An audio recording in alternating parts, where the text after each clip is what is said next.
Hello दोस्तों, welcome to my YouTube channel. मैं हूं शाहनवाज खान और आप देख रहे हैं कूल स्टार टेक। दोस्तों आज आ गए हैं मेरे को नई वीडियो लेके। तो दोस्तों आपने सर्वर रूम के और एटीएम के एसी देखे होंगे, जो कि दोस्तों 1 बाय 1 चलते हैं। 4 घंटे पे एक एसी चलता है तो 4 घंटे पे दूसरा एसी चलता है, या फिर 8 घंटे पे एक एसी चलता है तो 8 घंटे पे दूसरा एसी चलता है। इसी तरह दोस्तों वॉकिंग चिलर और वॉकिंग फ्रीज़र देखा होगा आपने।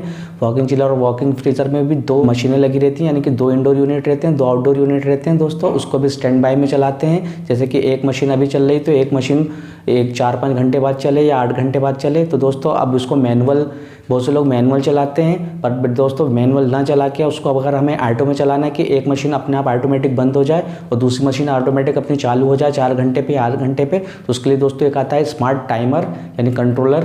तो दोस्तों ये देखिए, ये होता है स्मार्ट कंट्रोलर,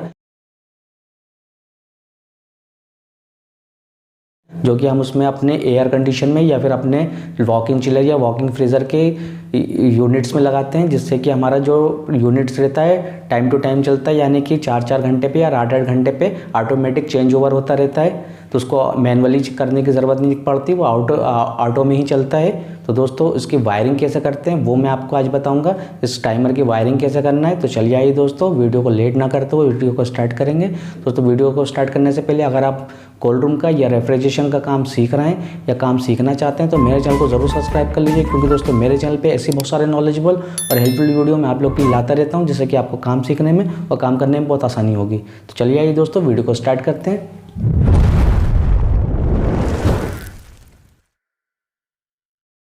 ये देखिए दोस्तों, ये हमने टाइमर बनाया है, यही है VSC कंट्रोलर यानी स्मार्ट कंट्रोलर, और टाइमर भी है, इसको टाइमर भी बोलते हैं। जिससे कि टाइमर जैसे कि ये देखिए दोस्तों, मैंने 2 AC बना करके एक ही रूम में 2 AC लगे हुए हैं। एक ये लगा हुआ है AC 1 और ये AC 2। दोस्तों अब जैसे कि हमें 4 घंटे ये वाला AC चलाना है, 4 घंटे बाद ये AC ऑटोमेटिक बंद हो जाएगा, 4 घंटे बाद ये ऑटोमेटिक ये वाला AC 2 चालू हो जाएगा। तो दोस्तों इसको ऑटो में कैसे चलाएंगे टाइमर लगा के, तो उसकी वायरिंग बताऊँगा मैं आपको। ये देखिए दोस्तों, ये जो स्मार्ट कंट्रोलर आप देखेंगे, स्मार्ट कंट्रोलर जो होगा सेम होगा।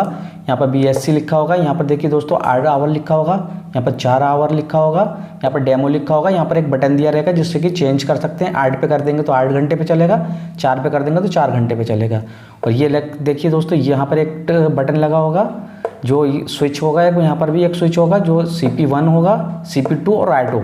देखिए CP1 पे कर देंगे तो CP1 वाला AC कंटिन्यू चलता रहेगा, CP2 पे कर देंगे तो CP2 वाला जो दूसरा सेकंड वाला AC है आपका वो चलता रहेगा, कंटिन्यू चलता रहेगा, वो ऑटो में नहीं चलेगा। बट जब हम ये ऑटो में कर देंगे तो दोस्तों हम जितने पे करेंगे, जैसे हमने 8 घंटे पे इधर का स्विच हमने 8 घंटे पे कर दिया और ये वाला जो है ऑटो पे कर दिया, तो 8 घंटे पे जैसे AC नंबर 1 8 घंटे पे तक चलता रहेगा, कंटिन्यू 8 घंटे तक चलेगा। 8 घंटे बाद अपना आप बंद हो जाएगा और 8 घंटे बाद ये AC 2 चलने लगेगा। जैसे ये लाइट यहाँ पर इंडिकेटर दिया हुआ है CP1 यानी कंप्रेशर 1 जो है, कंप्रेशर 1 चलेगा तो कंप्रेशर चलेगा तो याला लाइट जलेगी, और जैसे ही कंप्रेशर 2 चलेगा तो याली लाइट ऑफ हो जाएगी और याली लाइट इंडिकेटर ऑन हो जाएगा। चलिए दोस्तों मैं आपके उसका कंट्रोलर की पूरी वायरिंग बता देता हूँ। दोस्तों वायरिंग के लिए देखिए, आप इसमें देखेंगे तो ऐसे यहाँ पर कनेक्टर लगे होंगे। कनेक्टर में दोस्तों न्यूट्रल लिखा होगा, CP2 लिखा होगा, न्यूट्रल लिखा होगा, फिर CP1 लिखा होगा, फिर न्यूट्रल लिखा होगा, फिर लाइन लिखा होगा। अब इसमें हमें वायरिंग कैसे करना है दोस्तों, इन दोनों की जो मेन सप्लाई, जैसे कि आपकी ये सप्लाई लगी हुई है और ये सप्लाई लगी हुई है, तो दोनों को दोस्तों डिस्कनेक्ट कर देना है। दोनों की सप्लाई को डिस्कनेक्ट कर देना है दोस्तों। यहाँ से डिस्कनेक्ट करना है, हमें सिर्फ देना है पहले इसको। जैसे कि दोस्तों ये मेन सप्लाई है, ये MCB मान लीजिए, या जो भी MCB लगी हो आपकी, यहाँ से मेन सप्लाई लेना। तो दोस्तों जो हमारा रेड वाला वायर आएगा वो लगेगा लाइन पे। ये देखिए दोस्तों, ये लाइन लिखा है, यहाँ पर रेड वाला वायर लगा लीजिए। दोस्तों इसका जो न्यूट्रल आएगा वो न्यूट्रल जाएगा, वो लग जाएगा न्यूट्रल पे। ये देखिए दोस्तों, हमने मेन सप्लाई का रेड वाला वायर जो था, मेन सप्लाई का वायर जो था वो लगा दिया हमने लाइन पे, और न्यूट्रल जो लगा दिया हमने N पे। ये हमारा जिससे ही इस पर हम सप्लाई देंगे दोस्तों 3 मिनट बाद, यहाँ पर भी 3 मिनट का इसमें भी टाइमिंग रहता है, 3 मिनट बाद आपका कंट्रोलर चालू हो जाएगा।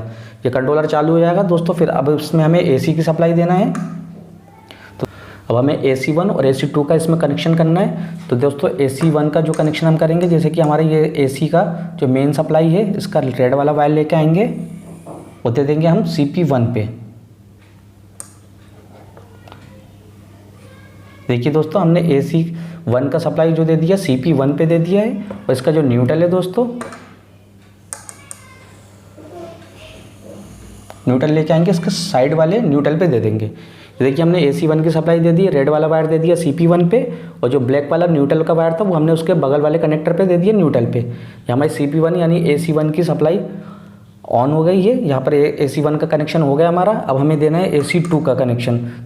AC2 के लिए दोस्तों हम इधर से ले लेते हैं सप्लाई थोड़ी दूर से, जिससे कि आपको बात समझ में आ सके।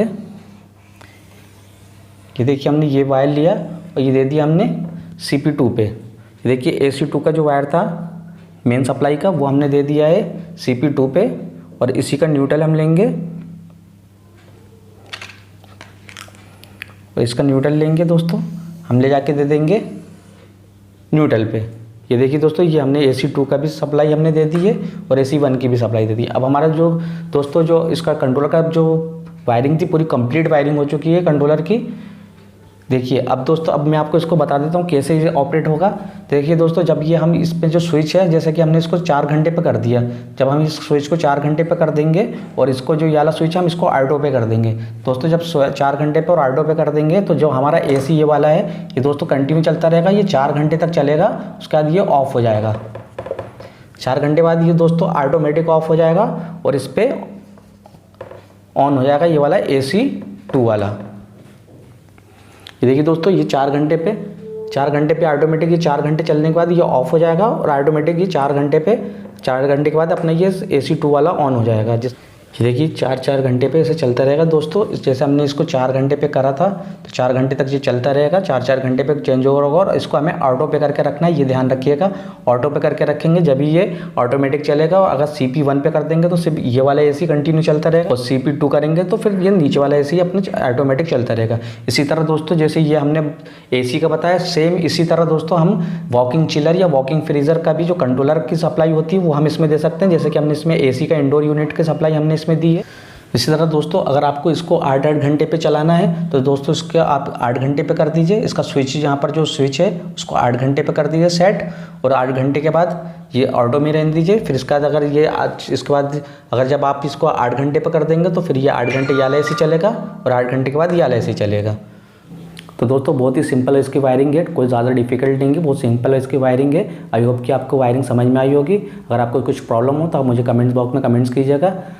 दोस्तों अगर इसकी कैसे ये काम करता है इसकी एक वीडियो है, मैं आपको लास्ट में दे दूंगा। हमारे मुदस्सिर भाई ने इसकी वीडियो बनाई थी, आप वो वीडियो चेक कर लीजिएगा। आई होप कि दोस्तों आपको वीडियो पसंद आई होगी। अगर आपको वीडियो पसंद आई तो प्लीज़ वीडियो को लाइक कीजिए, चैनल को सब्सक्राइब कीजिए और अपने दोस्तों के साथ शेयर कीजिए। फिर मिलेंगे नेक्स्ट वीडियो में, तब तक के लिए अल्लाह हाफिज़। ये देखना है आप लोग, ये टाइमर है, इसके अंदर कंप्रेशर 1 कंप्रेशर 2 के लिए जैसे 2 यूनिट है, अपन को चलाना है 8 घंटे या 4 घंटे। ये डेमो पे कर देंगे तो डायरेक्ट चालू रहेगा। अब इसकी अपन फिटिंग करने जा रहे हैं, देखिएगा उसके बाद की वीडियो में आपको बताता हूँ। PC2 PC1 हमारा ये फाइनली टाइमर लग गया है।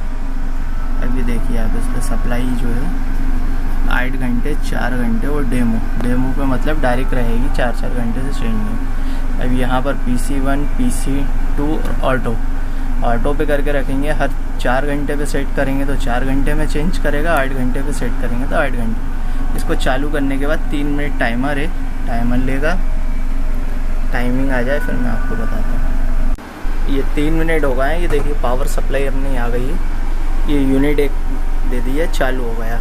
कंप्रेशर 2 को इसने पावर दे दिया है। इसको जो है अपन ने कंट्रोलर से कमांड दे के रखी है कंट्रोलर के ऊपर। इसका जो PC2 का वायर है वो कंट्रोलर चालू जो होगा डिस्प्ले उस पर कनेक्ट करके रखा है। ऐसे ये सिस्टम है, ऑटो पे करके रखा है, ऑटोमेटिक होगा। इसको मैनुअल कर देंगे तो ये मैनुअल हाथ से हो सकता है। जैसे कंप्रेशर अपन को 1 चलाना है तो PC1 पे कर दिए 1 चल जाएगा, 2 पे रखना है। ये देखिए कंप्रेशर का डिस्प्ले चालू हो गया, 1 पे कर देंगे 1 हो जाएगा। बाकी ऑटोमेटिक भी हम ऑटो पे करके रखेंगे। और इसको जो है 4 घंटे पे भी हमने सेट करके रखा है।